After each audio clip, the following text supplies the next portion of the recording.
নবীজি বলছেন 4 শ্রেণীকে আমি অভিশাপ দিয়ে গেলাম।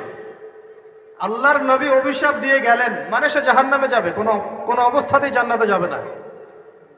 ইল্লা মাশা আল্লাহ, 1 যে সুদ খায়, 2 যে সুদ দেয়, 3 সাক্ষী থাকে, 4 লিখে রাখে। এখন বলেন এই সিস্টেমের বাইরে কতজন মানুষ আছে? এর বাইরে আবার আছে যাকাত না দেয়া, সম্পদ হারাম হয়ে যাচ্ছে। এর উপর আবার আছে ঘুষ। ঘুষ জানাদির অনেক সময় চাকরি বাকরি হয় না। আস্তে আস্তে এগুলো আমরা ট্রেডিশন বানিয়ে নিয়েছি। এক সময় আমরা শোনেন এটাকে বলা হয় নিউট্রালাইজেশন, মানে স্বাভাবিকীকরণ। খুব কঠিন টার্ম বলে ফেলছি মনে কিছু কিছু। যেমন আগে ধর্ষণ হলে আমরা খুবই সোচ্চার ছিলাম এবং সারা এলাকা ফেটে যেত, এত বড় কথা। কেউ মাপে কম দিলে, ধরা পড়লে চক্ষু লজ্জায় সে সমাজে চলতে পারতো না। কেউ চুরি করলে চক্ষু লজ্জায় বের হতে পারতো না।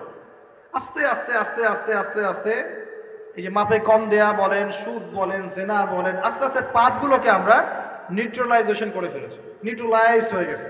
হ্যাঁ, দর্শন ডেইলি 4-5টা হয়, সুদ সবাই খায়, আমিও খাই, জেনা তো সবাই করে, বয়ফ্রেন্ড গার্লফ্রেন্ড ফ্রি মিক্সিং আছে, আমি করলে সমস্যা কি? ওর তো 4টা, আমার তো মাত্র 1টা। ওর চেয়ে আমি ভালো।